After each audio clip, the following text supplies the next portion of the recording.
Welcome to Your True Calling. I'm so glad you're here. I'm Dr. Michelle Chappell, a psychologist and a rock star.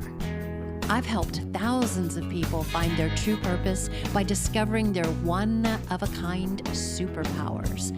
Each week, I'll share tools and client success stories to help you find gifts you don't know you have so that you can thrive in a career that fills your soul and passion projects that make you feel whole. Hello, everyone. I am so happy to share an interview with you that I did with Buck O'Kelly, who started out as an environmental biologist, but found his true calling as a custom furniture builder. He's quite successful. His pieces have been written up in magazines, and he has a very interesting slant on the industry. 3BL Media chose one of his pieces, a goblet-based dining table, as their pick of the week, saying that it looks like old world furniture, but it's made in Oregon. We're going to talk about how Buck found his true profession and hints and clues for finding yours. Let's get into it. Thank you for welcoming me into your shop. When you told me that you build furniture, I knew I needed to talk to you about it, so I really appreciate you being here. Yeah. Or actually me being here. This is your place. Yeah. I appreciate me being here too. So, I've been doing it for 44 years. Oh, good. You just answered one of my questions. That's amazing. Oh. No, that's okay. We can go out of order. Yeah. I can pivot. Okay. So on LinkedIn, I looked you up on LinkedIn. Oh, I haven't been on there in years. I knew that, but I did it anyway. And I knew you'd say that. Even though I don't know you, I kind of know you. So you describe yourself as a custom furniture builder, repairer there. Right. And you are the co-owner of Inventia Design with Suzanne Bonham. Yes. Okay. Yes. And I incorrectly called it Inventia Design at first, but you corrected me.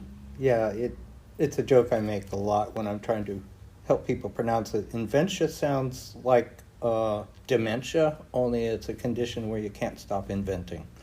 So I love that, actually. It's also a mystical land, same thing, where everybody's inventing all the time. Did you guys come up with that name together? Yeah, I think I did, out of my strange mind. Yeah, that's why we're talking, because I like your strange mind. I like yours too. Oh, thank you. So now, if I'm understanding this right, Suzanne designs the furniture and you build it? Yeah, Suzanne is, I do the easy part. I just build it. Suzanne does everything else, from design, customer relations, accounting, bookkeeping, and she does the finishing. Oh, okay. And how did you first get into it? I'm guessing I was about 28 at the time, and I had several other things for work, including being an environmental biologist, a classical guitar player, and I ran an avant-garde dance company. And all of those things left me wanting to just be simple and point to something that I had actually made. You were only 28 and you had all those other careers? Yeah. One of the reasons why I have this podcast is to help people find their true calling in life. Right. And a lot of the listeners are younger, so they're in the middle of trying to figure out what their true vocation, what their right career is. It sounds like you wound your way through a few things before you found it. Is that fair to say? Yeah. I went the academic path, and it at the end of it, I realized there was nothing in that field in biology that really interested me. I saw a grim future, stuck in a lab in a white coat, counting things through a microscope, trying to influence the EPA to change policy, and I realized, I'll be doing this for 20 years before they even pay attention to it. And it turns out I was right, almost to the month, with the spotted owl decision. It was the first time the word diversity had ever entered into a federal policy decision. And at that point, I had moved on and gotten into furniture making, and I looked back and said, well, I nailed that. Even though you've shifted into furniture making, you still have those values, right? Exactly. I love the fact that you use locally sourced wood to make your furniture. I read that in an article about you, and a lot of times, or sometimes, you get it from people's properties where the wood needed to be cut anyway. Is that right? I do get that sometimes, but not directly. In other words, I'm not in the sawmill business or the logging business or the kiln drying business. That's a specialty, but I will use wood that's been reclaimed that way and then gone through the process via other companies and professions that do it right. But the best thing I love about alder, it's a Pacific Northwest wood. It's fast growing, it's noble, it's a great wood to finish. I'll work with something from DRC or Ivory Coast, as long as I can see a reasonable sustainability policy behind how it's harvested. Can you tell the listeners a little bit about what kind of furniture you two create? We've fallen into building things with more classic styling, and it just was happenstance. One of our first clients was an antique dealer in Selwood, and said she needed some reproduction tables, simple farm tables, French style farm tables, and we fell into that and just kept doing it, built its way from there. And it's like you've really carved out a niche for yourself too. It's very unique, right? One of the things that's really great about building something with classic styling with new ergonomics in mind is a lot of the old antiques just don't fit us anymore. In general, we've gotten much bigger physically than the people were back then. It's just a fact. The ergonomics have changed. Sometimes a piece will really be beautiful, stunning, but it's not comfortable to sit at. Okay, dear listeners, I wanted to pause for a moment so that we could apply some of the wisdom that Buck just shared about his life to you. I think one of the most important things that you can understand about finding your right career is that it may very well not happen right away. You may find yourself meandering through a few different jobs before you find the one that really speaks to you. I did that too. I was a psychology professor for a while until I felt the call to sing and discovered my musical abilities. And then later, and started teaching workshops to help people find their true superpowers. So that's the second point I wanted to make. Notice that even though Buck is no longer an environmental biologist, he still has the same values around sustainability, around wanting to be careful about how he uses wood to build his furniture. He's still keeping that part of his training alive in his furniture building today. I still keep my teaching alive. Even in this podcast now, we're having a teachable moment. So I just wanted you to think for a moment, what values do you have right now? What career are you in? Does it feel like it's a good fit? Does it feel like maybe part of it is a good fit? I loved teaching, I just didn't love being in academics.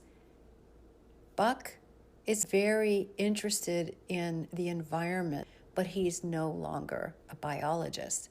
So take a look at what you're doing now for work and ask yourself, is there any part of it that speaks to you?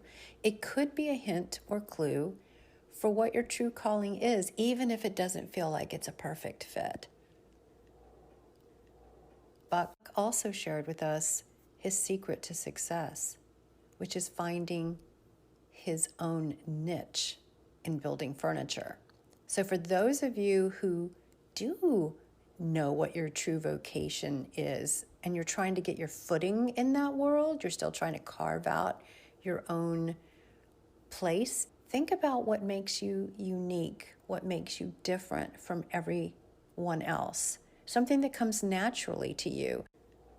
What we're going to cover next is probably the biggest clue you can get for finding your superpowers. You ready? Let's go.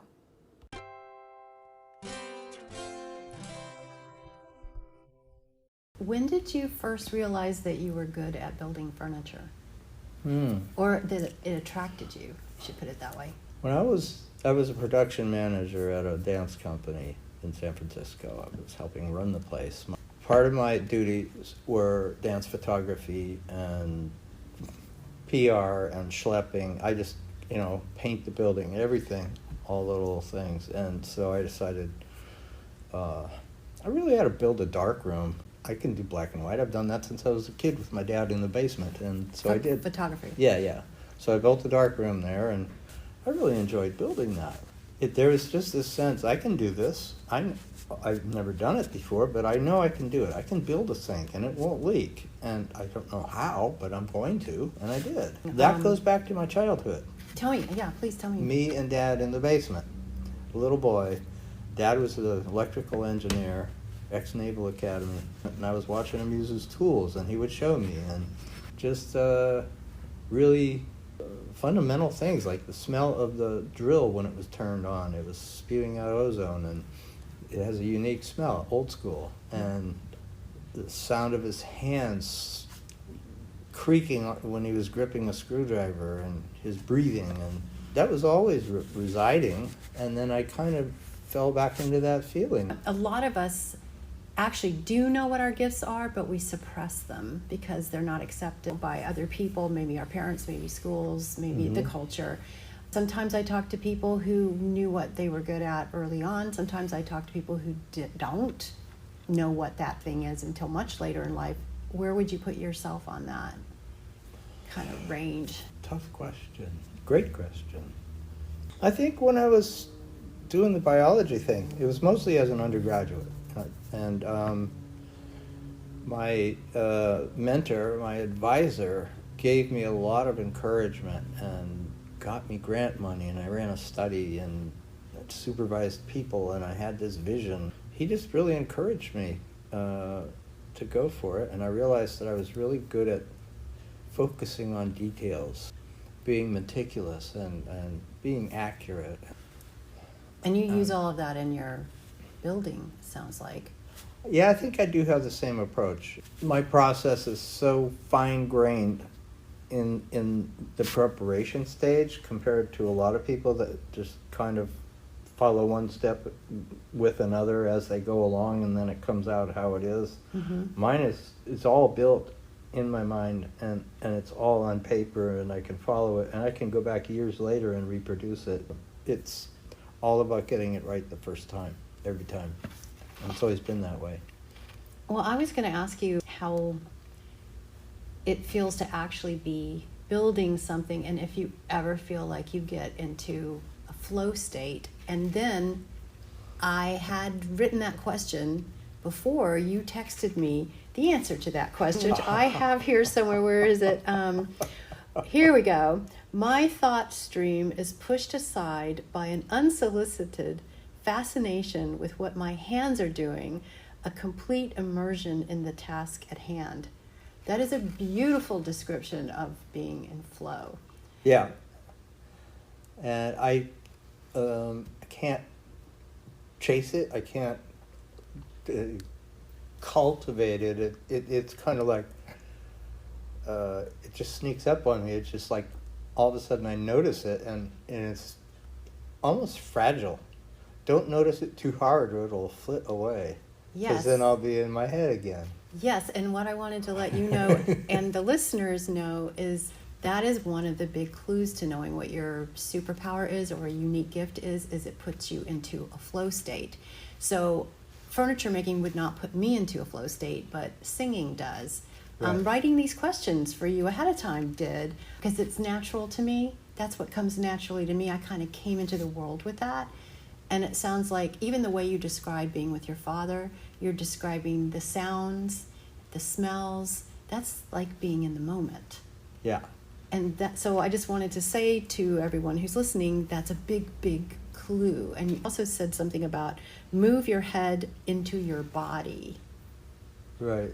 I spend a lot of time in my head. Sometimes I feel diagnosable, irredeemably so, and would somebody just take me away? Haha. Because it's running constantly. The breathing is great. Doing simple things with the body completely kind of breaks that up. Like, I'm going to give myself 10 squats, use it like a kettlebell, just for the hell of it. And that, maybe 10 seconds. Mm-hmm.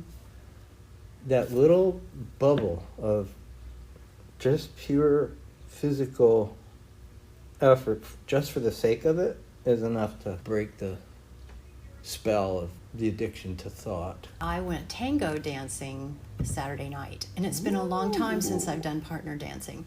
And my tango partner actually is a meditator, as am I. And we were dancing around. I didn't quite know what I was doing, but I started to realize what it felt like to follow the lead, not be the lead.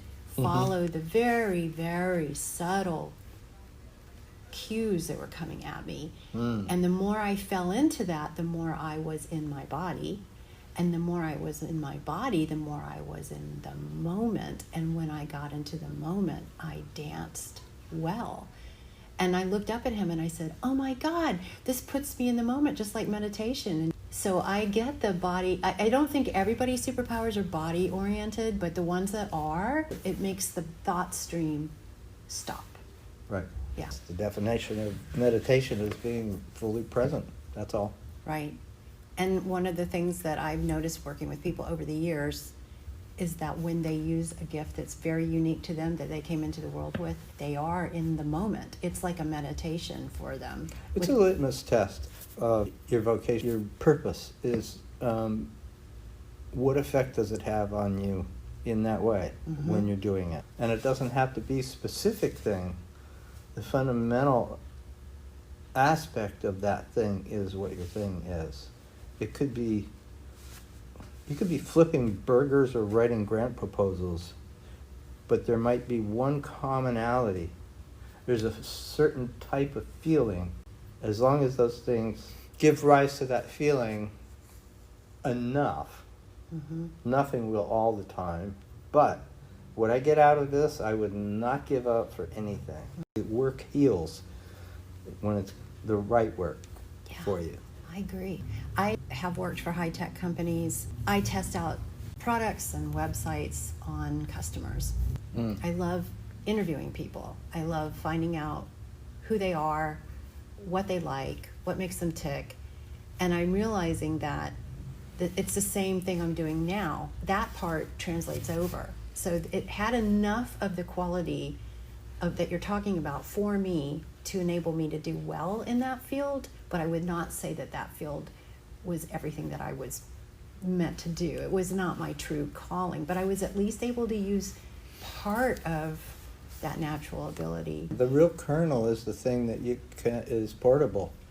And I use the interviewing also in my coaching because I'm a good listener and I can hear what people say. So it's the same thing. That feels like a calling, because then I can actually help people afterwards, which is part of it, because that fills my heart with joy. It's really nice when you can take those pieces and really put something together that where it's all working for you. But it's okay to experiment, right? It sounds to me like you experimented with your life to kind of hone in on it, right? Yeah. It wasn't really, I didn't direct it as such, as an experiment, but that's kind of, I just had a meandering path. Having a tangible result of your effort, a tangible result of your creative acts is really important, at least to me. And what tangible looks like can be different, all different kinds of ways. For me, tangible is there's a table sitting there. It's a thing, something you can point at and find joy in it. Find joy in it. I just wanted to share my own experience just to give listeners more templates for this, because I think the more different examples they hear, the better it helps them to find their own, because no one size fits all. But I noticed that one of my tangibles is a song. I write a song, then I can sing it in front of people, but I can also record it, and then I have it. I have an MP3 of that song. Or I work with somebody and they do find their right career, or they do find a gift that they didn't have before. And you know what their faces look like? Pure joy. Right. So I noticed that you and I like to read a lot of the same people. You sent me a whole shit long list of people, so I just shortened it. It just kind of tumbled out I of know, my and I'm brain. like, I have to shorten I'm this. sure that's not everybody, but that's probably enough. But I saw some that we definitely had in common, and I could shorten it up a little bit. So Eckhart Tolle, who wrote The Power of Now, Ram Dass, who wrote Be Here Now, James Hillman, who's a Jungian analyst and writes a lot about the shadow, and Alan Watts, who, my God, I mean, one of my favorite Alan Watts quotes is, "People don't dance to get to the other side of the room. It's about dancing." It's like being in the moment. How do these various people influence your life or your work or both? I was about to roll out an Alan Watts quote before you got to that list, and it's really a simple one, and I don't think it's verbatim, but it basically says, if you treat work as play, there is no such thing as work. If you decide that it's play. If you bring that feeling into whatever it is you're doing, a drudge can become incredibly energizing. It's just a matter of remember, I'm just playing. I am so glad that you said that, because you are reminding me of back in the day when I was a psychology professor and I had to teach the same stuff over and over again, and I decided to be super playful with it, just have fun with it, like really, really have fun with it. And the students noticed it, they started having fun with it, and they did better on the tests. They did better on national tests, just because we were playing with ideas rather than taking it super seriously. So I'm so glad you brought that up, because I hadn't thought about that in years. Playfulness is, it's at your fingertips. It's closer than you think, the ability to go there. It's always an option. Yeah, I like that. All right, I'm going to ask you one more question. So, again, a lot of these people who are listening today are trying to find their gifts. They're trying to find their true calling. You knew that you loved woodworking early on, and you found yourself in a career woodworking, not right away, but eventually. Do you have any kind of hints or clues that you can give others who are trying to find what their superpowers are or their true calling is from your own experience? Any thoughts? Yeah, if you have any clue about what might light you up, if you're fortunate enough to have a clue. Some don't have it yet, and that means just keep swimming along. You will get a clue eventually. Once you get a clue, gee, I wonder what that would be like. Make a conscious, dedicated effort to get with people who are doing it. Hang out with them. Be a pain in the ass if you have to. Get yourself hired however you can. That's how I started. I bugged an Italian cabinet maker in San Francisco so much that he eventually said, Buck, I'm going to hire you so I don't have to talk to you so often. And that's what happened. And that was the beginning. He was one of the best still that I've ever seen in my life. Buck O'Kelly shared such wisdom with us today, and you have to see the furniture that he produces. It's really beautiful. I'm including a couple of links in the show notes. Buck saying that your right career heals is one of the most beautiful ways of putting it I've ever heard. I also really appreciate how Buck talked about abilities being portable. What's portable are your superpowers. He found his true vocation as a furniture builder by taking his ability to be precise from his biology training and combining that with his woodworking superpowers. That's how it works. You find your gifts and put them together in a natural way that fits who you are and your true calling finds you.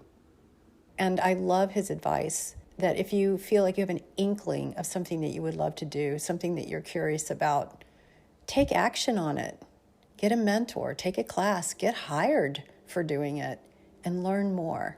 Thank you so much, Buck, for sharing your wisdom with us today.